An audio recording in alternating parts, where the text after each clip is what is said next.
Hi, welcome to R V Navodaya coaching centre Nelamangala. So ಇವತ್ತಿನ ವಿಡಿಯೋದಲ್ಲಿ ನಾನು ನಿಮಗೆ ಒಂದು ಕೋರ್ಸನ್ನು ಇಂಟ್ರೊಡ್ಯೂಸ್ ಮಾಡ್ತಾ ಇದ್ದೀವಿ ನಾವು ಆರ್ ವಿ ನವೋದಯ ಕೋಚಿಂಗ್ ಸೆಂಟರಿಂದ.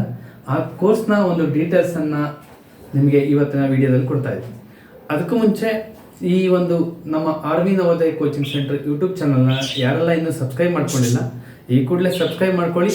ನಮ್ಮ ಏನು ಹೊಸ ಅಪ್ಡೇಟೆಡ್ ವೀಡಿಯೋಸ್ಗಳನ್ನು ಹಾಕ್ತೀವಿ ಅವುಗಳ ನೋಟಿಫಿಕೇಶನ್ ಕೂಡ ನಿಮಗೆ ಬರ್ತಾವೆ. ಸೊ ಏನು ಈ ಕೋರ್ಸ್, ಹಾಗಾದರೆ ಹೊಸ ಕೋರ್ಸ್ ಯಾವುದು ಲಾಂಚ್ ಮಾಡ್ತಾ ಇರೋದು ಅಂತ ಅಂದರೆ ನೋಡಿ, ನಾವು ಈಗ ಕಾಂಪಿಟೇಟಿವ್ ಎಕ್ಸಾಮ್ ಅಂತ ಬಂದಾಗ ನಾವೀಗ already Navodaya, Sainik, RMS means ರಾಷ್ಟ್ರೀಯ ಮಿಲಿಟರಿ ಸ್ಕೂಲ್ಗೆ ಕ್ಲಾಸ್ಗಳನ್ನು ಕೊಡ್ತಾ ಹೋಗ್ತಾ ಇದ್ವಿ. ಅದ್ರ ಜೊತೆಗೆ ಕೂಡ ಫ್ಯೂಚರ್ ನಾವು ಒಂದಷ್ಟು ಪ್ಲಾನ್ ಮಾಡಿ, ಫ್ಯೂಚರಲ್ಲಿ ಕಾಂಪಿಟೇಟಿವ್ ಎಕ್ಸಾಮ್ಸ್ಗಳು ತುಂಬಾ ಡಿಫಿಕಲ್ಟ್ ಆಗ್ತಾ ಬರ್ತಾ ಇದಾವೆ. ಈಗ ಅವುಗಳಿಗೂ ಬಗ್ಗೆ ಕೂಡ ಒಂದಷ್ಟು ಬೇಸಿಕ್ಕಿಂದನೇ ನಾವು ನೋಡಿ, ಯಾವುದೇ ಒಂದು ಎಕ್ಸಾಮ್ಸ್ ಆಗಲಿ, ಯಾವುದೇ ಒಂದು ಇದಾಗಲಿ, ನಾವು ಒಂದಷ್ಟು ಪ್ರಿಪ್ರೇಷನ್ಸ್ ಇರಬೇಕು. ಪ್ರಿಪ್ರೇಷನ್ಸ್ ಇದ್ದಾಗ ಮಾತ್ರ ನಾವು ಏನಾದರೂ ಒಂದು ಅಚೀವ್ ಮಾಡೋದಕ್ಕಾಗತ್ತೆ. ಹಾಗೆ ನಮ್ಮ ಫ್ಯೂಚರ್ಸ್ ಏನಿದೆ, ಫ್ಯೂಚರ್ ಗೋಲ್, ನಾವು ಯಾವುದೋ ಒಂದು ಗೌರ್ಮೆಂಟ್, ಸೆಂಟ್ರಲ್ ಗೌರ್ಮೆಂಟ್ ಆಗ್ಬೋದು, ಸ್ಟೇಟ್ ಗೌರ್ಮೆಂಟ್ ಆಗ್ಬೋದು, ಆ ಜಾಬನ್ನು ತಗೊಳ್ಳೋದು ನಮ್ಮ ಒಂದು ಗುರಿ ಆಗಿರುತ್ತೆ, ಅಥವಾ ನಮ್ಮ ಪೇರೆಂಟ್ಸ್ಗಳ ಒಂದು ಗುರಿ ಆಗಿರುತ್ತೆ. ನಮಗ ಒಂದು ದೊಡ್ಡ ಆಫೀಸರ್ಸ್ ಆಗಬೇಕು ಅಂತೇಳಿ. ನೋಡಿ, ಆಫೀಸರ್ ಅಂತ ಅಂದಿದ ತಕ್ಷಣ ಯಾರು ಕೂಡ ಹುಟ್ಟತಾನೆ ಆಫೀಸರ್ ಆಗಲ್ಲ. ಇವನ್ ಆಫೀಸರ್ ಮಕ್ಕಳು ಕೂಡ ಆಫೀಸರ್ ಆಗಿ ಹುಟ್ಟಕ್ಕಾಗಲ್ಲ. ರೈತರ ಮಕ್ಕಳು ಕೂಡ ರೈತರಾಗಿ ಹುಟ್ಟಲ್ಲ. ರೈತರ ಮಕ್ಕಳು ಕೂಡ ಒಳ್ಳೆ IAS ಆಫೀಸರು, IPS ಆಫೀಸರ್ಗಳಾಗ್ತಾರೆ. ಆ ಒಂದು ಉದ್ದೇಶದಿಂದಲೇ ನಾವು ಇವತ್ತು ಜೂನಿಯರ್ UPSC ಅಂತೇಳಿ ಒಂದು ಕೋರ್ಸ್ ಅನ್ನ ಸ್ಟಾರ್ಟ್ ಮಾಡ್ತಾ ಇದೀವಿ. ಜೂನಿಯರ್ UPSC ಅನ್ನೋ ಒಂದು ಕೋರ್ಸ್ ಅನ್ನ ಸ್ಟಾರ್ಟ್ ಮಾಡ್ತಾ ಇದೀವಿ. ಈ ಕೋರ್ಸ್ನ ನಾವು ಫೌಂಡೇಶನ್ ಕ್ಲಾಸಸ್ ಇದು. ಜೂನಿಯರ್ UPSC ಅನ್ನೋದು ಅಲ್ಲಿ ಜೂನಿಯರ್ ಅಂತಾನೆ ಇದೆ. UPSC ಅಂದ್ರೆ ಯೂನಿಯನ್ ಪಬ್ಲಿಕ್ ಸರ್ವಿಸ್ ಕಮಿಷನ್, ಕೇಂದ್ರ ಲೋಕಸೇವಾ ಆಯೋಗ. ಅದೇ ರೀತಿ ನಮ್ಮ ಇದು ಸೆಂಟ್ರಲ್ ಗೌರ್ಮೆಂಟ್ ಆದರೆ KPSC ಬರುತ್ತೆ ನಮ್ಮ ಕರ್ನಾಟಕದಲ್ಲಿ, Karnataka public service commission. So ಈ ಎರಡು ಕೂಡ ಸೇಮ್ ರಿಲೇಟೆಡ್ ಕಾಂಪಿಟೇಟಿವ್ ಎಕ್ಸಾಮ್ಸ್ ಇರ್ತದೆ. ನಿಮಗೆ UPSC ಜೂನಿಯರ್ UPSC ನಲ್ಲಿ ನಿಮಗೆ ಯಾವ ತರ ಇರುತ್ತೆ ಅಂತಂದ್ರೆ ನೋಡಿ, UPSC ಅಂತ ಬರೋದು IAS, IFS, IPS, next IRS ಇದರಲ್ಲಿ ಬರ್ತದೆ. ಇದರಲ್ಲಿ ನೆಕ್ಸ್ಟ್ CA ಬರ್ತದೆ. ಓಕೆ, ನೆಕ್ಸ್ಟ್ ಇಲ್ಲಿ ನಮಗೆ ಕ್ಲಾಟ್ ಬರ್ತದೆ ಎಕ್ಸಾಮ್ಸ್ಗಳು. ಇಲ್ಲಿ IAS ಅಂತ ಅಂದಾಗ ನೋಡಿ, ಇಂಡಿಯನ್ ಅಡ್ಮಿನಿಸ್ಟ್ರೇಟಿವ್ ಸರ್ವಿಸ್ ಅಂತ ಬರುತ್ತೆ, ಭಾರತೀಯ ಆಡಳಿತಾತ್ಮಕ ಸೇವೆ ಅಂತ ಹೇಳಿ. ಅದೇ ರೀತಿ ಇಂಡಿಯನ್ ಫಾರಿನ್ ಸರ್ವಿಸ್, ವಿದೇಶಾಂಗ, ಇಂಡಿಯನ್ ಫಾರೆಸ್ಟ್ ಸರ್ವಿಸ್ ಬರುತ್ತೆ, ಇಂಡಿಯನ್ ಪೊಲೀಸ್ ಸರ್ವಿಸ್ ಬರುತ್ತೆ, ಇಂಡಿಯನ್ ರೆವಿನ್ಯೂ ಸರ್ವಿಸ್ ಬರುತ್ತೆ. ಸೊ ಇಷ್ಟೆಲ್ಲ ಬರ್ತವೆ. ಇವುಗಳ ಬೇಸಿಕ್ ಫೌಂಡೇಶನ್ ಏನು, ನೀವು ಮುಂದೆ UPSC ಆಗಬೇಕು, IAS, IPSCಗಳನ್ನು ಮಾಡಬೇಕು ಅನ್ನೋ ಗುರಿ ಇತ್ತು ನಿಮಗೆ ಅಂತ ಅಂದರೆ ಅದಕ್ಕೆ ನಾವು ಈಗಲಿಂದನೇ ಒಂದಷ್ಟು ಪ್ರಿಪ್ರೇಷನ್ಸ್ಗಳನ್ನ ಸ್ಟಾರ್ಟ್ ಮಾಡ್ಕೊಂಡು ಹೋಗ್ಬೋದು. ಎಕ್ಸಾಮ್ ನಾಳೆ ಇದೆ ಅನ್ಬೇಕಾದ್ರೆ ನಾವು ಕೂತ್ಕೊಂಡು ಪ್ರಾಕ್ಟೀಸ್ ಮಾಡಿದ್ರೆ ಆ ಎಕ್ಸಾಮ್ಸ್ಗಳನ್ನು ಕ್ರ್ಯಾಕ್ ಮಾಡೋದಕ್ಕಾಗಲ್ಲ. ಈಗ ಮೊನ್ನೆ ರೀಸೆಂಟಾಗಿ UPSC ರಿಸಲ್ಟ್ ಕೂಡ ಬಿಟ್ಟರು. ಅದರಲ್ಲಿ ಅನುಜ್ ಅಗ್ನಿಹೋತ್ರಿ ಅನ್ನೋರು ಇಡೀ ಆಲ್ ಇಂಡಿಯಾ ರ್ಯಾಂಕ್ ಫಸ್ಟ್ ಬಂದರು. ಹಾಗೆ ನಮ್ಮ ಕರ್ನಾಟಕದವರು ಕೂಡ 14ರಿಂದ 15 ಕ್ಯಾಂಡಿಡೇಟ್ಸ್ಗಳು ರ್ಯಾಂಕಿಂಗ್ ತಗೊಂಡ್ರು. ಅದೆಲ್ಲ ಸಾಧ್ಯ ಆಗೋದು ಅವ್ರನ್ನ ಡೆಡಿಕೇಶನ್ ಮಾಡಿದಾಗ, ಅವರು ಹಾರ್ಡ್ ವರ್ಕ್ಗಳನ್ನು ಮಾಡಿದಾಗ ಮಾತ್ರ. ಸೊ ಈ ರೀತಿ ಹಾರ್ಡ್ ವರ್ಕ್ ಅವರು ಬೇಸಿಕ್ ಇಂದಾನೆ, ಅಂದರೆ ಅವರು 1 or 2 attempts, 3 attempts, 4 attempts ತಗೊಳ್ತಾರೆ. ಕೆಲವರು ಈ ಏನು ಜೂನಿಯರ್ UPSC ಅಂತ ಏನು ಸ್ಟಾರ್ಟ್ ಮಾಡ್ತಾ ಇದೀವಿ, ಆವಾಗ ಅವರು ಈ ಸ್ಕೂಲ್ ಲೆವೆಲ್ಸ್ ಇಂದಾನೆ, ಈ ಜೂನಿಯರ್ UPSC ಅಂದ್ರೆ ಸ್ಕೂಲ್ ಲೆವೆಲ್ ಇಂದ ಬರ್ತಕ್ಕಂಥ ಒಂದು ಕಾನ್ಸೆಪ್ಟ್. ಸ್ಕೂಲ್ ಲೆವೆಲ್ ಅಲ್ಲೇ ನೀವು ಫೌಂಡೇಶನ್ ಸ್ಟಾರ್ಟ್ ಮಾಡ್ಕೊಂಡ್ರೆ ಅಂದ್ರೆ ನಿಮ್ಮ ಬಿಲ್ಡಿಂಗ್, ಅಂದ್ರೆ ಒಂದು ಮನೆನ ನಾವು ಫೌಂಡೇಶನ್ ಹೆಂಗ್ ಹಾಕ್ತಿವಿ, ಆ ಫೌಂಡೇಶನ್ ಮೇಲೆ ಡಿಪೆಂಡ್ ಆಗಿರುತ್ತೆ. ನೀವು ಹಾಗೆ ಈಗಿಂದನೇ ಒಂದು ಜೂನಿಯರ್ UPSC ಒಂದು ಏಮ್ ಇಟ್ಕೊಂಡು ನೀವು ಫೌಂಡೇಶನ್ ಚೆನ್ನಾಗಿ ಹಾಕಿದ್ರೆ ನಿಮ್ಮ ಮನೆ ತುಂಬಾ ಸೂಪರ್ ಆಗಿ ಬರುತ್ತೆ. ಅದೇ ರೀತಿ ನೀವು ಮುಂದೆ ಯಾವ ಗುರಿ, ನಾನು IAS ಆಫೀಸರ್ ಆಗಬೇಕು, IPS ಆಫೀಸರ್ ಆಗಬೇಕು ಅನ್ನೋ ಒಂದು ಗುರಿ ಇತ್ತು ಅಂದರೆ ನೋಡಿ, ಈ ಫೌಂಡೇಶನ್ ಸ್ಕೂಲ್ ಲೆವೆಲಲ್ಲೇ ನೀವು ಫೌಂಡೇಶನ್ ಸ್ಟಾರ್ಟ್ ಮಾಡ್ಕೊಂಡ್ರೆ ಅಂದರೆ ನಿಮ್ಮ ಫ್ಯೂಚರ್ ತುಂಬ ಈಸಿ ಆಗುತ್ತೆ. ಸೊ ಆಗ ಮಾತ್ರ ನೀವು ಸಕ್ಸಸ್ ಆಗಬೇಕು. ಕೆಲವರು ಈ ಫಸ್ಟ್ ಅಟೆಂಪ್ಟಲ್ಲೇ ಕ್ರ್ಯಾಕ್ ಮಾಡಿಬಿಡ್ತಾರೆ IAS, IPS ಆಫೀಸರ್ಗಳನ್ನು.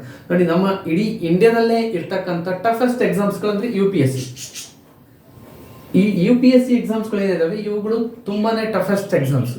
ನೀವು ಈ ಜೂನಿಯರ್ UPSC ಎಕ್ಸಾಮ್ಸನ್ನು ಅಂದರೆ ಯಾವ ಥರ ಅಂದರೆ ನೋಡಿ, ಕಾರ್ಗಳನ್ನು ಯಾರು ಬೇಕಾದ್ರೂ ತಗೋಬೋದು. ನಾನು ಒಂದು ಬೊಕಾಟಿ ಕಾರ್ ತಗೋಬೋದು, ಬೆಂಚ್ ತಗೋಬೋದು, ಆಡಿ ಕಾರ್ ತಗೋಬೋದು. ಅದು ನೋಡಿ, ನೀವು ದುಡ್ದು ಬಿಟ್ಟು ನೀವು ಯಾವ ಕಾರ್ ಆದರೂ ತಗೋಬೋದು, ನಿಮಗೆ ಕಾಸ್ಟ್ಲಿಯೆಸ್ಟ್ ಕಾರ್ಸ್ಗಳನ್ನು.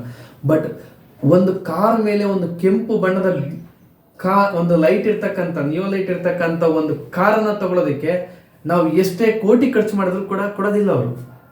ಸೊ ಆ ಕಾರ್ ತಗೊಳ್ಳೋದಕ್ಕೆ ಇದೆಲ್ಲನೂ ಡೆಡಿಕೇಶನ್ಸ್ ಬೇಕು ನಿಮಗೆ. ನೀವು ಎಜುಕೇಷನಿಂದ ಮಾತ್ರ ಸಾಧ್ಯ ಆಗುತ್ತೆ. ಎಜುಕೇಷನಿಂದ ಹೊರತುಪಡಿಸಿ ಬೇರೆ ಏನು ನೀವು ಎಜುಕೇಷನ್ ನಾನು ಮಾಡ್ತಿಲ್ಲ ಅಂತಂದರೆ ನಿಮ್ಮಿಂದ ಏನು ಸಾಧ್ಯ ಆಗಲ್ಲ ಅಂತ ಅರ್ಥ. So education is most powerful weapon in the world. ನಮ್ಮ ಇಡೀ ಪ್ರಪಂಚದಲ್ಲಿರ್ತಕ್ಕಂಥ ಯಾವ ವೆಪನ್ಸ್ಗಳು ಹೇಳ್ಬೋದು, ಸೌತ್ ಕೊರಿಯಾ, ನಾರ್ತ್ ಕೊರಿಯಾದವರು ನಮ್ಮ ಹತ್ರ ನ್ಯೂಕ್ಲಿಯರ್ ವೆಪನ್ ಬಾಂಬ್ಸ್ ಇದೆ ಅಂತೆ, ಆದರೆ ಅದೆಲ್ಲದಕ್ಕಿಂತ ಸ್ಟ್ರಾಂಗೆಸ್ಟ್ ವೆಪನ್ಸ್ ಅಂದರೆ ಎಜುಕೇಷನ್. ಸೊ ಈ ಜೂನಿಯರ್ UPSCಯನ್ನು ನಾವು ಇದೇ ಏಪ್ರಿಲ್ 1 ಸ್ಟಾರ್ಟ್ ಮಾಡ್ತಾ ಇದ್ದೀವಿ. ಏಪ್ರಿಲ್ 1 ಸ್ಟಾರ್ಟ್ ಮಾಡ್ತಾ ಇದ್ದೀವಿ. ಈ ಕ್ಲಾಸಸ್ಗಳು ನಿಮಗೆ ಲೈವ್ ಕ್ಲಾಸ್, ಆನ್ಲೈನ್ ಲೈವ್ ಕ್ಲಾಸಲ್ಲೇ ನಿಮ್ಗೆ ಇರುತ್ತೆ. More than 2 hours or 2.5 hour ತನಕ ನಿಮಗೆ ಡೈಲಿ ಕ್ಲಾಸಸ್ಗಳು ಕೂಡ ಸಿಗ್ತವೆ. ಮತ್ತೆ ಅದೇ ರೀತಿ ನೆಕ್ಸ್ಟ್ ಏನು ಅದ್ರ ಜೊತೆಗೆ ಅಂತ ಅಂದರೆ JEE ಕೂಡ ನಾವು ಕ್ಲಾಸ್ ಇದರಲ್ಲೇ ಇನ್ಕ್ಲೂಡ್ ಆಗಿ JEE ಮತ್ತು IITಗೂ ಕೂಡ ನಿಮಗೆ ಬೇಸಿಕ್ ಫೌಂಡೇಶನ್ಸ್ಗಳನ್ನು ಹಾಕ್ತೀವಿ. ನೋಡಿ, ಇಲ್ಲಿ ನೀವು IAS, IFS ಅಂದರೆ UPSC, KPSC ಸರ್ ನಾವೀಗ ಯಾವ ಕ್ಲಾಸಲ್ಲಿ ಇದ್ದಾಗ ತಗೋಬೇಕು ಅನ್ನೋದೊಂದು ಬರುತ್ತೆ. ನೆಕ್ಸ್ಟ್ ಆ ಪ್ರಶ್ನೆ ನಾನು ನೆಕ್ಸ್ಟ್ ತಗೊಳ್ತೀನಿ. ನೋಡಿ, JEE IITಗೆ ಕೂಡ ನಾವು 12th ಅಲ್ಲಿದ್ದಾಗ ಪ್ರಿಪ್ರೇಷನ್ ಸ್ಟಾರ್ಟ್ ಮಾಡೋದಕ್ಕಿಂತ ಮುಂಚೆ ಒಂದಷ್ಟು ಬೇಸಿಕ್ಸ್ಗಳನ್ನು ಸ್ಟಾರ್ಟ್ ಮಾಡಿಕೊಂಡ್ರೆ, ಸರ್ ನಾನು IAS, IFS ಎಕ್ಸಾಮ್ಸನ್ನು ಬರೀಬೇಕು, ನಾನು ಡಿಗ್ರಿನಲ್ಲಲ್ವ ಬರೆಯೋದು, ಈಗಲೇ ಯಾಕೆ ನಾವು ನಮ್ಮ ಮಗನಿಗೆ ಕೊಡಿಸ್ಬೇಕಂತ ಪೇರೆಂಟ್ಸ್ ತಲೆಯಲ್ಲಿ ಬರ್ಬೋದು. ಸೊ ಆ IAS, IFS ಎಕ್ಸಾಮ್ಸ್ಗಳು ಹೇಳಿದ್ನಲ್ಲ ನಿಮಗೆ toughest exams in the world. India, ನಮ್ಮ ಇಂಡಿಯಾದಲ್ಲಿ ಇರ್ತಕ್ಕಂಥ ಟಫೆಸ್ಟ್ ಎಕ್ಸಾಮ್ಸ್ಗಳು. ನೋಡಿ, 25-30 ಸಾವಿರ ಜನ ಮೇನ್ಸ್ಗೆ ಬರ್ತಾರೆ, ಎಷ್ಟು ಲಕ್ಷಾಂತರ ಜನ ಅಲ್ಲಿ ಪ್ರಿಲಿಮ್ಸ್ ಅನ್ನು ಪಾಸ್ ಮಾಡ್ಕೊಂಡಿರ್ತಾರೆ. ಆ ಲಕ್ಷಾಂತರ ಜನ ಪ್ರಿಲಿಮ್ಸ್ ಪಾಸ್ ಮಾಡಿಕೊಂಡು 12,000 ಜನ ಮಾತ್ರ ಮೇನ್ಸ್ ಅಲ್ಲಿ ಬರ್ತಾರೆ. ಆ 12,000 ಜನದಲ್ಲಿ 4,000 ಜನ ಮಾತ್ರ ಇಂಟರ್ವ್ಯೂ ಸೆಲೆಕ್ಟ್ ಆಗ್ತಾರೆ. ನೋಡಿ, 2 ಲಕ್ಷ ಗಟ್ಟಲೆ ಅಪ್ಲಿಕೇಶನ್ ಹಾಕೋರು ಎಲ್ಲಿಗೆ ಬಂತು? 12,000ಕ್ಕೆ ಬಂತು. 12,000ದಿಂದ ಎಲ್ಲಿಗೆ ಬರ್ತಾರೆ? 4,000ಕ್ಕೆ ಇಂಟರ್ವ್ಯೂ ಬರ್ತಾರೆ. ಅಂದ್ರೆ ಎಷ್ಟೆಷ್ಟು ಡಿಫ್ರೆನ್ಸ್ ಆಗುತ್ತೆ ಅಂತೇಳಿ. ಟಫೆಸ್ಟ್ ಕಾಂಪಿಟೇಟಿವ್ ಎಕ್ಸಾಮ್ಸ್ಗಳು ಇವೆಲ್ಲನ. ಸೊ ಅದರಲ್ಲಿ ಒಂದಷ್ಟು ಜನ ಫಿಲ್ಟರ್ ಮಾಡಿಬಿಟ್ಟು 600, 800 ಏನಿರುತ್ತೆ ಆ ಪೋಸ್ಟ್ಗಳನ್ನು ತಗೊಳ್ತಾರೆ. ಅದರಲ್ಲಿ ಮತ್ತೆ ಡಿವೈಡ್ ಮಾಡ್ತಾರೆ. ಫಸ್ಟ್ ಪ್ರಿಯಾರಿಟಿ ಬಂದ್ಬಿಟ್ಟು IAS, next IFS, next IPS, ಈ ಥರ ಡಿವೈಡ್ ಅನ್ನ ಮಾಡ್ತಾರೆ. ಸೊ ಇದೆಲ್ಲನೂ ಕೂಡ ನಾವು ಆಗ ಕಲಿಯೋದಕ್ಕಿಂತ ಒಂದಷ್ಟು ಫ್ಯೂಚರಲ್ಲೇ ನಾವು ಈಗಿಂದನೇ ಒಂದಷ್ಟು ಪ್ರಿಪ್ರೇಷನ್ಸ್ಗಳನ್ನು ಮಾಡ್ಕೊಂಡ್ರೆ ಈಸಿ ಆಗುತ್ತೆ. ಸೊ ಇಲ್ಲಿ ನಿಮಗೆ April 1 IAS junior UPSC class ಜೊತೆಗೆ JEE ಮತ್ತು IITಗೆ ಕೂಡ ಇನ್ಕ್ಲೂಡಿಂಗ್ ಕ್ಲಾಸ್ ಬರುತ್ತೆ. ಸೊ ಇದ್ರ ಜೊತೆಗೆ ಈ ಕ್ಲಾಸ್ ಯಾವ ಕ್ಲಾಸ್ಗೆ ಸಂಬಂಧಪಟ್ಟವರು ಈ ಒಂದು ಜೂನಿಯರ್ UPSC ತಗೋಬಹುದು ಅಂತಂದರೆ, ನೋಡಿ 5th to 10th ಸ್ಟ್ಯಾಂಡರ್ಡ್ ಇರ್ತಕ್ಕಂಥ ಸ್ಟೂಡೆಂಟ್ಸ್ಗಳು, 5th ಇಂದ 10th ಸ್ಟ್ಯಾಂಡರ್ಡ್ ಇರ್ತಕ್ಕಂಥ ಸ್ಟೂಡೆಂಟ್ಸ್ಗಳು ಈ ಒಂದು ಜೂನಿಯರ್ UPSCಯನ್ನು ತಗೋಬಹುದು. ಜೂನಿಯರ್ UPSCಗೆ ಏನೆಲ್ಲ ಪ್ರಿಪ್ರೇಷನ್ಸ್ ಮಾಡಬೇಕಾಗತ್ತೆ ಅದನ್ನು ಕಂಪ್ಲೀಟ್ ಆಗಿ ನಿಮಗೆ ಎಕ್ಸ್ಪ್ಲನೇಷನ್ ಮಾಡ್ತೀವಿ. ಅದ್ರ ಜೊತೆಗೆ ಇನ್ಫೋಗ್ರಾಫಿಕ್ಸ್ ಅಂತೇಳಿ AI ಟೆಕ್ನಾಲಜಿಯಿಂದ ಇನ್ಫೋಗ್ರಾಫಿಕ್ಸ್ ಅಂತ ಹೇಳ್ಬಿಟ್ಟು ಒಂದು ಶಾರ್ಟ್ ಟ್ರಿಕ್ಸ್ ಅಲ್ಲಿ ನಾವು ಏನು 10 ಪೇಜ್ ಇರ್ತಕ್ಕಂಥ ಒಂದು PDF ಅನ್ನ ಓದಿರ್ತೀವಿ, ಅದನ್ನ ಜಸ್ಟ್ ಒಂದು ಶೀಟ್ ಅಲ್ಲಿ ನಾವು ಯಾವ ರೀತಿ ನೆನಪಿಟ್ಕೋಬೇಕು ಅನ್ನೋದ್ರ ಬಗ್ಗೆ ಕೂಡ ನಿಮಗೆ ಜಸ್ಟ್ ಅದೊಂದು ಗ್ಲಾನ್ಸ್ ಆಗಿ ಕೊಡ್ತೀವಿ. ನೀವು ಫುಲ್ಲು ಥಿಯರಿ ಎಲ್ಲ ಓದಿ ಆದಮೇಲೆ ಅದನ್ನು ಜಸ್ಟ್ ಒಂದು ಮೆಮರೈಸ್ ಮಾಡಿದ್ರೆ you will be perfect in the topic. ಆ ಟಾಪಿಕಲ್ಲಿ ನೀವು ತುಂಬ ಪರ್ಫೆಕ್ಟ್ ಆಗ್ತೀರಾ. ಸೊ ಈಗ JEE IIT ಜೊತೆಗೆ ಈ ಒಂದು 5th to 10th standard students ಯಾರು ಬೇಕಾದ್ರೂ ತಗೋಬೋದು. ನಾವು ಇದನ್ನು ಕನ್ನಡ ಮತ್ತು ಇಂಗ್ಲೀಷ್ ಎರಡೂ ಲ್ಯಾಂಗ್ವೇಜಲ್ಲೂ ಕೂಡ ನಿಮಗೆ ಟೀಚ್ ಮಾಡ್ತಾ ಹೋಗ್ತೀವಿ, ಕನ್ನಡ ಇಂಗ್ಲೀಷ್. ಸರ್ ಇದು ಬಿಟ್ಟು ಕೂಡ ನೀವು ಅಂದರೆ ಈಗ ಪ್ರೆಸೆಂಟ್ ಯಾರಾದರೂ ಕಾಂಪಿಟೇಟಿವ್ ಎಕ್ಸಾಮ್ಸ್ಗೆ ಇರ್ತೀರಾ, ಓದ್ತಾ ಇದ್ದೀರ ಅಂದ್ರೆ ಅವರು ಕೂಡ ನಮ್ಮ ವೀಡಿಯೋಸ್ಗಳನ್ನು ಫಾಲೋ ಮಾಡ್ಬೋದು. ನಮ್ಮ ಯೂಟ್ಯೂಬ್ ಚಾನಲ್ನ ಫಾಲೋ ಮಾಡಿದರೆ ನಮ್ಮ ವೀಡಿಯೋಸ್ಗಳನ್ನು ಅಲ್ಲಿ ಅಪ್ಲೋಡ್ ಮಾಡ್ತಾ ಇರ್ತೀವಿ.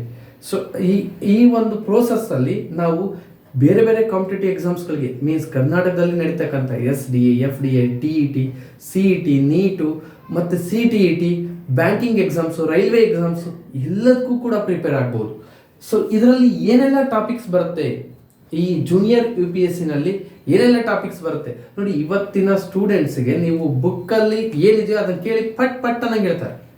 ಸೊ ಔಟ್ ಆಫ್ ನಾಲೆಡ್ಜ್ ಅಂದರೆ ಬುಕ್ಕನ್ನು ಹೊರತುಪಡಿಸಿ ನಾವು ಹೊರಗಡೆ ಬಂದು ಕೇಳಿದ್ರೆ ಅವ್ರಿಗೆ ಸ್ವಲ್ಪ ನಾಲೆಡ್ಜ್ ಅಲ್ಲಿ ಕೊರತೆ ಆಗುತ್ತೆ.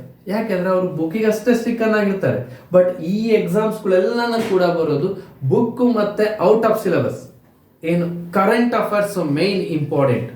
ನ್ಯೂಸ್ ಪೇಪರ್ ರೀಡಿಂಗ್ ಅನ್ನ ಮಾಡಬೇಕು. ನ್ಯೂಸ್ ಪೇಪರ್ ರೀಡಿಂಗ್ ಮಾಡೋದು ಯಾವ ರೀತಿ ಮಾಡಬೇಕು, ಏನನ್ನ ನಾವು ತಲೆಗಿಟ್ಕೋಬೇಕು, ಅದೆಲ್ಲನೂ ಕೂಡ ನಾವು ಇಲ್ಲಿ ಹೇಳ್ಕೊಡ್ತಾ ಹೋಗ್ತೀವಿ. ಅದ್ರ ಜೊತೆಗೆ ಡೈಲಿ ಒಂದೊಂದು ಟೆಸ್ಟ್ಗಳನ್ನ ಕೊಡ್ತೀವಿ. ಡೈಲಿ 2 days ಒನ್ಸು ಟೆಸ್ಟ್ಗಳನ್ನ ಕೊಡ್ತೀವಿ ಟಾಪಿಕ್ ವೈಸ್. ಸೊ ಇಲ್ಲಿ ನೀವು ಕಲಿಯೋದು ಸ್ವಲ್ಪ ಆದರೂ ಕೂಡ ತುಂಬ ಡೀಪಾಗಿ ಕಲಿತೀರ. ಅಂದರೆ ಮುಂದೆ ಫ್ಯೂಚರ್ಸ್ಗೆ ನಾವು ಈಗಲಿಂದಲೇ ರೆಡಿ ಆಗ್ತೀವಿ. ನಿಮಗೆ ಒಂದು ಕಾನ್ಫಿಡೆಂಟ್ ಬರುತ್ತೆ, ನಾವು ಯಾವ ರೀತಿ ಓದಬೇಕು, ಯಾವ ರೀತಿ ಬರೀಬೇಕು ಅನ್ನೋದೊಂದು ಕಾನ್ಫಿಡೆಂಟ್ ಬರೋದಕ್ಕೆ ಈ ಫೌಂಡೇಶನ್ ಕ್ಲಾಸ್ ವೆರಿ ಇಂಪಾರ್ಟೆಂಟ್ ಆಗಿರುತ್ತೆ. ಸೊ ಯಾರೆಲ್ಲ ಆಸಕ್ತರಿದ್ದೀರಾ, ಸೊ ಏನು ನಾನು ಹೇಳಿದೆ ನಿಮಗೆ, ಯಾರು ಕೂಡ ನಾವು ಅಧಿಕಾರಿ ಅಂದರೆ ಆಫೀಸರ್ಸ್ಗಳಾಗಿ ಹುಟ್ಟೋದಿಲ್ಲ. ಸೊ ಆಫೀಸರ್ಸ್ಗಳಾಗಿ ನಾವೇ ರೆಡಿ ಆಗಬೇಕು, ನಾವೇ ತಯಾರಾಗಬೇಕು. ಯಾರು ಕೂಡ ಇಲ್ಲಿ ನೋಡಿ, ಈಗ ಇರಾಕ್ ಮತ್ತೆ ಅಮೆರಿಕ ನಡುವೆ ಯುದ್ಧ ನಡೀತಾ ಇದೆ. ಯುದ್ಧ ನಡೀತಾ ಇರ್ಬೇಕಾದ್ರೆ ಅಲ್ಲಿ ವೆಪನ್ಸ್ಗಳನ್ನ ಯಾರ್ಯಾರು ಅವ್ರು ಮಾಡಲಿಲ್ಲ, ಅವರೇ ಪ್ರಿಪೇರ್ ಮಾಡ್ಕೊಂಡಿದ್ದು ಆ ವೆಪನ್ಸ್ಗಳನ್ನು. ಹಾಗೆ ನಾವೇ ವೆಪನ್ಸ್ಗಳನ್ನ ಆಗಬೇಕು. ನಾವು ವೆಪನ್ಸ್ ಆಗಿ ನಾವು ಕ್ರಿಯೇಟ್ ಆದಾಗ ನೋಡಿ, ಒಬ್ಬ IAS ಆಫೀಸರ್, ಸರ್ ನಾನು ಇಂಜಿನಿಯರ್ ಆಗ್ತೀನಿ, ಡಾಕ್ಟರ್ ಆಗ್ತೀನಿ. ನೋಡಿ, ಇಂಜಿನಿಯರ್ ಡಾಕ್ಟರ್ ಆಗಿರೋರು ಅವರು ನೆಕ್ಸ್ಟ್ ಚೇಂಜ್ ಆಗ್ತಾರೆ. ನೋಡಿ, ಪ್ರತಿ ವರ್ಷ 600ರಿಂದ 800 ಜನ IAS ಆಫೀಸರ್ಗಳಾಗ್ತಾರೆ ಅಂತ ಅಂದರೆ ಅದರಲ್ಲಿ ಆಲ್ಮೋಸ್ಟ್ 75 to 80% ಆಫೀಸರ್ಸ್ಗಳಾಗಿ ಅವರು ನೆಕ್ಸ್ಟ್ ಆಫೀಸರ್ ಆಗ್ತಾರೆ. ಅಂದರೆ ಇಂಜಿನಿಯರು ಡಾಕ್ಟರ್ಗಳಾಗಿರ್ತಾರೆ ಆಲ್ರೆಡಿ. ಅವರು ನಾವೇನೋ ಒಂದು IAS ಆಫೀಸರ್, ಇವೆಲ್ಲನ ತುಂಬ ರೆಪ್ಯುಟೇಷನ್ ಇರ್ತಕ್ಕಂಥ ಒಂದು ಹುದ್ದೆಗಳು. ನಮ್ಮ IAS ಆಫೀಸರ್ ಅಂತಂದರೆ ಇಡೀ ನಮ್ಮ ಒಂದು ಡಿಸ್ಟ್ರಿಕ್ಟ್ಸ್ನ ಕಂಟ್ರೋಲ್ ನಮ್ಮ ಕೈಲಿರುತ್ತೆ. 32 ಇಲಾಖೆಗಳು. ನೀವು ಡಾಕ್ಟರ್ ಆಗ್ಬೋದು, ಡಾಕ್ಟರ್ ಆದ ಯಾವುದೋ ಒಂದು ಹಾಸ್ಪಿಟ್ಲಲ್ಲಿ ವರ್ಕ್ ಮಾಡ್ತೀರಾ, ಆಗ ನಿಮ್ಮ ಹಾಸ್ಪಿಟ್ಲಿಗೆ ನಿಮ್ಮಲ್ಲಿರ್ತಕ್ಕಂಥ ಒಬ್ರು ನರ್ಸು, ಒಬ್ರು ಕಾಂಪೌಂಡ್ರು, ಇಲ್ಲ ಇಬ್ರು ನರ್ಸು, ಅವ್ರಿಗಷ್ಟೇ ನೀವು ಹೆಡ್ ಆಗಿರ್ತೀರ. ಬಟ್ ನೀವು ಒಬ್ರು IAS ಆಫೀಸರ್ ಆದ್ರಿ ಅಂದರೆ 32 ಇಲಾಖೆಗಳು, 32 ಡಿಪಾರ್ಟ್ಮೆಂಟ್ಸ್ ಏನು ಬರುತ್ತೆ ಒಂದು ಡಿಸ್ಟಿಕ್ ಅಲ್ಲಿ. ಎಜುಕೇಷನ್ ಡಿಪಾರ್ಟ್ಮೆಂಟ್ ಆಗ್ಬೋದು, ಸೋಷಿಯಲ್ ವೆಲ್ಫೇರ್ ಡಿಪಾರ್ಟ್ಮೆಂಟ್ ಆಗ್ಬೋದು, ನೆಕ್ಸ್ಟ್ ಬೇರೆ ಬೇರೆ departments, irrigation department, forest department, PWD, electrician, BESCOM, ಯಾವುದೇ ಡಿಪಾರ್ಟ್ಮೆಂಟ್ಸ್ ಆಗ್ಬೋದು, ರೆವಿನ್ಯೂ ಡಿಪಾರ್ಟ್ಮೆಂಟ್, ಆ ಎಲ್ಲ ಡಿಪಾರ್ಟ್ಮೆಂಟು ಈ ಒಂದು ಅಂಡರಲ್ಲಿ ಬರುತ್ತೆ. ಇನ್ನು IPS ಅಂತಂದರೆ ನೋಡಿ, ನೀವು ಸಬ್ ಇನ್ಸ್ಪೆಕ್ಟರ್ ಆಗ್ತೀರಾ ಅಂತಂದರೆ ಒಂದು ಸ್ಟೇಷನ್ ಲಿಮಿಟ್ ಅಷ್ಟೇ ಇರುತ್ತೆ ನಿಮಗೆ. ಆದರೆ IPS ಆಫೀಸರ್ ಅಂದರೆ ಇಡೀ ಡಿಸ್ಟ್ರಿಕ್ಟ್ಸ್ನ ಇನ್ಚಾರ್ಜ್ ನೀವು ಇರ್ತೀರ. ಆ ಇಡೀ ಡಿಸ್ಟ್ರಿಕ್ಟ್ಸ್ನ ರೆಸ್ಪಾನ್ಸಿಬಿಲಿಟಿ ನಿಮ್ಮಲ್ಲಿ ಇರುತ್ತೆ. ಅಷ್ಟು ಸ್ಟೇಷನ್ಸ್ಗಳು ಆ ಡಿಸ್ಟಿಕಲ್ಲಿ ಬರ್ತಕ್ಕಂಥ 6-7 ಡಿಸ್ಟ್ರಿಕ್ಟ್ಸ್ ಬರ್ತವೆ. ಒಂದೊಂದು ಡಿಸ್ಟಿಕಲ್ಲಿ ತಾಲೂಕ್ಸ್ ಬರ್ತವೆ. ಆ 6-7 ತಾಲೂಕಲ್ಲಿ ಸಬ್ ಡಿವಿಷನ್ಸ್ ಬರ್ತದೆ, ಸರ್ಕಲ್ಸ್ ಬರ್ತಾರೆ, ಅವರೆಲ್ಲರಿಗೂ ಕೂಡ ನೀವು ಹೆಡ್ ಆಗಿರ್ತಾರೆ. ಸೊ ಇದು ಈ ಒಂದು ಫೌಂಡೇಶನ್ನು IAS IPS. ಇವತ್ತಿನ ನೋಡಿ, ಮುಂಚೆ ಯಾರು ಅಫಿಷಿಯಲ್ಸ್ ಇರ್ತಾ ಇದ್ರು ಅವ್ರ ಮಕ್ಕಳು ಅಷ್ಟೇ ಓದ್ತಾ ಇದ್ರು. ಬಟ್ ಈಗ ಕಾಲ ಚೇಂಜ್ ಆಗಿದೆ. ಯಾಕಂದ್ರೆ ಹಳ್ಳಿಗಳಲ್ಲೂ ಕೂಡ ಈ ಒಂದು ಸಾಧನೆ ಮಾಡ್ತಾ ಇದ್ದಾರೆ. ಅವರು ಕೂಡ ಒಂದಷ್ಟು ಎಲ್ಲಿಗೆ ಹೋಗ್ತಾ ಇದ್ರು, ಡೆಲ್ಲಿಗೆ ಹೋಗ್ತಾ ಇದ್ರು. ಒಂದಷ್ಟು ಏನೋ ಅವರು ಸೋರ್ಸ್ಗಳನ್ನ ಕಲೆಕ್ಟ್ ಮಾಡ್ಕೊಂಡ್ಬಿಟ್ಟು ಡೆಲ್ಲಿಗೆ ಹೋಗಿ ಓದ್ತಾ ಇದ್ರು. ಬಟ್ ಈಗ ಕಾಲ ಬದಲಾಗಿದೆ. ಕುತ್ಕೊಂಡಲ್ಲೇ ಓದೋ ಅಂತಹ ಕಾಲ ಬಂದಿದೆ. AI ಬಂದಿದೆ, ಓಕೆ, ಆನ್ಲೈನ್ ಎಜುಕೇಷನ್ಸ್ ಬಂದಿದೆ.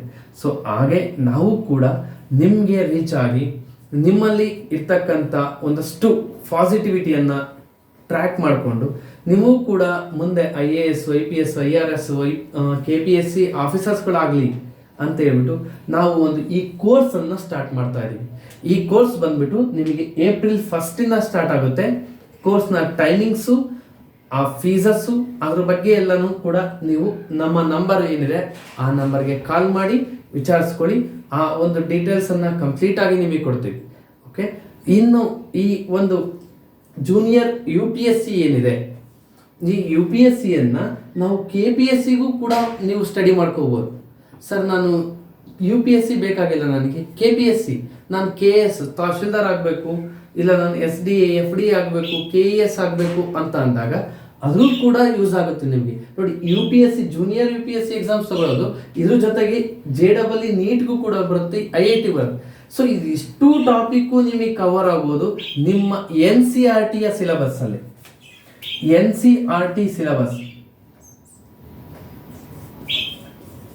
NCERT ಸಿಲೆಬಸ್ ಅಲ್ಲೇ ಇದಷ್ಟು ಅಷ್ಟು ಕ್ವಶನ್ಸ್ ಬರುತ್ತೆ. ಮೀನ್ಸ್ CBSE ಅಂತ ಹೇಳಿ, CBSE ಸಿಲೆಬಸ್ ಏನಿದೆ, ನಾನು ICSE ನಲ್ಲಿ ಓದ್ತಾ ಇದ್ದೀನಿ, ನಾನು ಸ್ಟೇಟಲ್ಲಿ ಓದ್ತಾ ಇದ್ದೀನಿ, ನಾನು CBSE ಓದ್ತಾ ಇದ್ದೀನಿ. ನೀವು whatever it may be ಯಾವುದರಲ್ಲಾದರೂ ಹೋಗಿ, ಗೌರ್ಮೆಂಟ್ ಸ್ಕೂಲಲ್ಲಾದರೂ ಹೋಗಿ, ಪ್ರೈವೇಟ್ ಸ್ಕೂಲಲ್ಲಾದರೂ ಹೋಗಿ. ಸೊ ಈ ಒಂದು ಜೂನಿಯರ್ UPSC ಏನು ಬರುತ್ತೆ, ಇಷ್ಟು ಎಕ್ಸಾಮ್ಸ್ಗಳು ಏನು ಬರ್ತವೆ, ಅದೆಲ್ಲ ಬರೋದು NCERT ಬೇಸ್ಡ್, ಅಂದರೆ CBSE ಬೇಸ್ಡ್ ಕ್ವಶನ್ ಪೇಪರ್ಸೇ ಬರೋದು.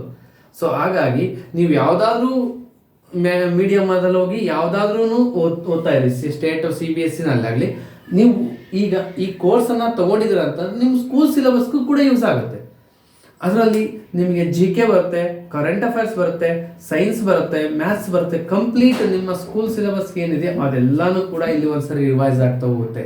ಅದ್ರ ಜೊತೆಗೆ ಕಾಂಪಿಟೇಟಿವ್ ಎಕ್ಸಾಮ್ಸ್ಗೆ essay ರೈಟಿಂಗ್ಗಳನ್ನು ಬರೆಯೋದಿರುತ್ತೆ. ಆ essay ರೈಟಿಂಗ್ಸ್ಗಳನ್ನು ಕೂಡ ಯಾವ ರೀತಿ ಬರೀಬೇಕು ಅನ್ನೋದನ್ನು ಕೂಡ ನಾವು ಅದನ್ನೆಲ್ಲ ನಿಮಗೆ ಕಾಂಪಿಟೇಷನ್ಸನ್ನು ಕೊಟ್ಟು ನಿಮ್ಮ ಹತ್ರನೇ ಬರೆಸಿ ಅಭ್ಯಾಸಗಳನ್ನು ಮಾಡಿಸ್ತೀವಿ. ಸೊ ಇಷ್ಟು ಈ ಜೂನಿಯರ್ UPSCಯ ಒಂದು ಇನ್ಫಾರ್ಮೇಷನ್ ಆಗಿದೆ. ಯಾರೆಲ್ಲ ಆಸಕ್ತರಿದ್ದೀರಾ ಆದಷ್ಟು ಬೇಗ ನಿಮ್ಮ ಸ್ಲಾಟ್ಗಳನ್ನು ಬುಕ್ ಮಾಡ್ಕೊಳ್ಳಿ. ನಾವು ಲಿಮಿಟೆಡ್ ಸೀಟ್ಗಳನ್ನು ತಗೊಂಡು ಈ ಒಂದು ಕೋರ್ಸನ್ನು ಸ್ಟಾರ್ಟ್ ಮಾಡ್ತಾ ಇರೋದು. ಯಾಕಂದರೆ ಫಸ್ಟ್ ಲಾಂಚ್ ಮಾಡ್ತಾ ಇರೋದು ಕರ್ನಾಟಕದಲ್ಲೇ ಈ ಜೂನಿಯರ್ UPSC ಕಾನ್ಸೆಪ್ಟನ್ನು ಲಾಂಚ್ ಮಾಡ್ತಾ ಇರೋದು ಈ ನಮ್ಮ RV ನವೋದಯ ಕೋಚಿಂಗ್ ಸೆಂಟರ್. UPSCನ ಮಾಡ್ತಾ ಇದ್ದಾರೆ, ಅಂದರೆ ಹೈಯರ್ ಡಿಗ್ರಿ ಲೆವೆಲ್ ಸ್ಟೂಡೆಂಟ್ಸ್ಗೆ ಆಲ್ಮೋಸ್ಟ್ ಇಲ್ಲಿ ತುಂಬ ಜನ ಕಾಂಪಿಟೇಟಿವ್ ಎಕ್ಸಾಮ್ಸ್ಗಳು ಸೆಂಟರ್ಗಳು ಸ್ಟಾರ್ಟ್ ಮಾಡಿದ್ದಾರೆ. ಆದರೆ ಜೂನಿಯರ್ ಅಂತ ಬಂದಾಗ, ಸ್ಕೂಲ್ ಲೆವೆಲ್ಸಿಂದನೇ ಅಂತ ಬಂದಾಗ ಕರ್ನಾಟಕದಲ್ಲಿ ಇದೇ ಫಸ್ಟ್ ಟೈಮ್ ನಾವು ಲಾಂಚ್ ಮಾಡ್ತಾ ಇದ್ದೀವಿ. ಈ ಒಂದು ಕೋರ್ಸ್ಗಳನ್ನು ಡಿಸ್ಕೌಂಟ್ ಪ್ರೈಸಲ್ಲೂ ಕೂಡ ನಿಮಗೆ ಕೋರ್ಸನ್ನು ಕೊಡ್ತಾ ಇದ್ದೀವಿ. ಸೊ ಆದಷ್ಟು ಬೇಗ ನಿಮ್ಮನ್ನು ಎನ್ರೋಲ್ ಮಾಡ್ಕೊಳ್ಳಿ. ಆಮೇಲೆ ಸೀಟ್ ಬುಕ್ಕಿಂಗ್ ಆದಮೇಲೆ ನಾವು ತಗೊಳ್ಳೋದಿಲ್ಲ, ಆಗ ಸಫರ್ ಪಡಬೇಡಿ. ಓಕೆ, ಇಷ್ಟು ನಮ್ಮ ಜೂನಿಯರ್ UPSCಯ ಇನ್ಫಾರ್ಮೇಷನ್ ಆಗಿದೆ. ನಾವು ಇನ್ನು ಪ್ರತಿದಿನ ಒಂದೊಂದು ಲೈವ್ ಸೆಷನ್ಸ್ ನಿಮಗೆ ವಿಡಿಯೋ ಕೊಡ್ತಾ ಹೋಗ್ತೀವಿ. ಲೈವ್ ಸೆಷನ್ಸಲ್ಲಿ ಕ್ಲಾಸ್ ಇರುತ್ತೆ ನಮ್ಮಲ್ಲಿ. ಆ ಲೈವ್ ಸೆಷನ್ಸಲ್ಲಿ ನೀವು ಡೌಟ್ಗಳನ್ನು ಅಲ್ಲೇ ಕ್ಲಿಯರ್ ಮಾಡ್ಕೋಬೋದು, ಡೌಟ್ ಕ್ಲಿಯರೆನ್ಸ್ ಕೂಡ ಇರ್ತದೆ. ಓಕೆ, ಸೊ ಇಷ್ಟು ನಮ್ಮ UPSCಯ ಜೂನಿಯರ್ UPSC ಇನ್ಫಾರ್ಮೇಷನ್ನು. ಯಾರಿಗೆಲ್ಲ ಇಷ್ಟ ಆಗಿದೆ ಈ ಒಂದು ವಿಡಿಯೋನ ನಿಮ್ಮ ಫ್ರೆಂಡ್ಸ್ಗಳಿಗೆ ಶೇರ್ ಮಾಡಿ, ನಿಮ್ಮ ಟೀಚರ್ಸ್ಗಳಿಗೆ ಶೇರ್ ಮಾಡಿ, ನಿಮ್ಮ ಫ್ರೆಂಡ್ಸ್ಗಳಿಗೆ, ನಿಮ್ಮ ರಿಲೇಟಿವ್ಸ್ಗಳಿಗೆಲ್ಲ ಶೇರ್ ಮಾಡ್ತಾ ಹೋಗಿ. Okay, thank you.